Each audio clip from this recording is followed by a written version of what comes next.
রাজ্যে রাজ্যে যারা লুটে পেটে খাচ্ছে তাদের হয়ে যারা কথা বলে, তাদের হয়ে গুণ গায় যারা, তাদেরকে পারমিশন দিচ্ছে তোমরা আমার হয়ে কথা বলো সেখানে গিয়ে। মানে রাজ্যে যেগুলো খাচ্ছে ওসব ঠিক আছে, এসব চোর চোর চাপটা যারা খাচ্ছে, আমাদের সম্পত্তি, আমাদের বাপদাদার, আমাদের ব্যক্তিগত সম্পত্তি যারা খাচ্ছে তারা সব চোর।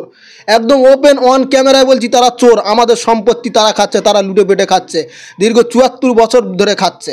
এখনও যারা খাচ্ছে তারা সব চোর, গুন্ডা, বদমাইশ। তারা আমাদের সম্পত্তি খাচ্ছে লুটে পেটে, তাদের বিবি বাচ্চা, তাদের বাচ্চাদের খাওয়াচ্ছে, আমাদের সম্পত্তি নিয়ে তারা লুটপাট করে খেয়ে তাদের আখের গোছাচ্ছে, ঘর বাড়ি করছে, জমি জায়গা, গাড়ি বাড়ি করছে।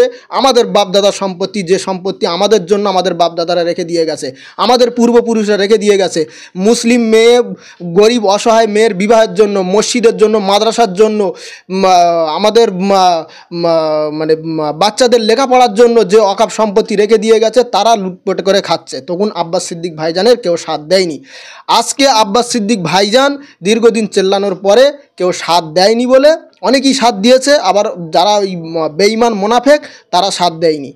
তাই আব্বাস সিদ্দিক ভাইজান এই সর্বপ্রথম এই ওয়াকফ বিলের বিরুদ্ধে ভাঙড়ে আগামী শুক্রবার ৬ই ডিসেম্বর বেলা ২টো থেকে সেই প্রোগ্রাম হবে। পীরজাদা আব্বাস সিদ্দিক ভাইজান ডাক দিয়েছে। এই প্রোগ্রামে আপনারা দেখবেন, আপনার মিডিয়া পার্সন সেখানে থাকবেন, মানে ঐতিহাসিক জনসভা হবে।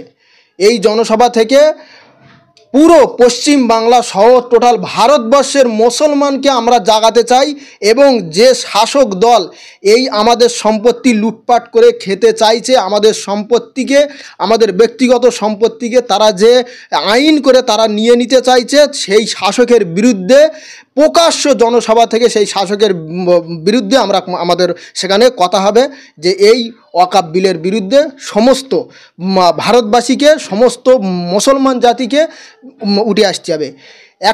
আরেকটা কথা বলবো, এখানে কোনো দল মত কোনো কিছু দেখলে হবে না। কেউ টিএমসি করে, কেউ বিজেপি করে, কেউ সিপিএম করে, কেউ কংগ্রেস করে, কেউ আইএসএফ করে, এখানে কোনো দল দেখলে হবে না। এখানে একটাই দেখতে হবে, মসজিদ আমার, গোরস্থানা আমার, মাদ্রাসা আমার, এই যে সম্পত্তি আমাদের মুসলমানদের। এখানে দলের জায়গা রেখে এই আন্দোলনে আমাদের সবাইকে কাঁধে কাঁধ মিলিয়ে আসা উচিত।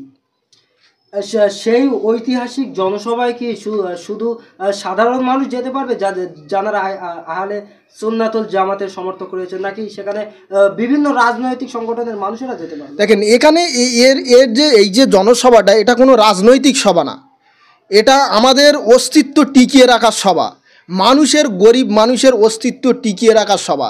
তো এখানে কোনো রাজনৈতিক সভা না, এখানে যে কোনো মানুষ আসতে পারে, অন্য ধর্মের মানুষও আজকে মুসলমানদের এই সম্পত্তির হয়ে কথা বলা উচিত আমরা মনে করি।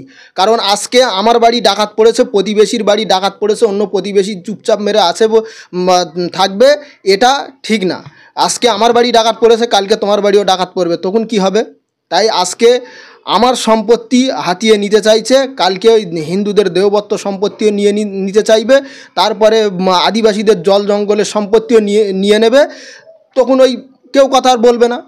তখন আমাদেরও মনে হবে যে অন্য ভাইরা আমাদের সাথ দেয়নি, তো ওদের কেন আমরা সাথ দেবো? এটা ঠিক না। আমি এটা বলছি যে আমরা সাথ দেবো না তা না, সবাইকে এক হয়ে এই গুন্ডার বিরুদ্ধে, এই সন্ত্রাসের বিরুদ্ধে, এই মাওবাদীদের বিরুদ্ধে আমাদেরকে সবাই একসঙ্গে লড়াই করতে হবে, একসঙ্গে কাঁধে কাঁধ মিলিয়ে এর বিরুদ্ধে, এই কালা কানুনের বিরুদ্ধে থাকতে হবে। এই প্রথম ভাঙড় বিধানসভার মাটিতে ঐতিহাসিক জনসভা করবেন পীরজাদা আব্বাস সিদ্দিক ভাইজান, মানুষের সাড়া কেমন মিলবে আপনাদের?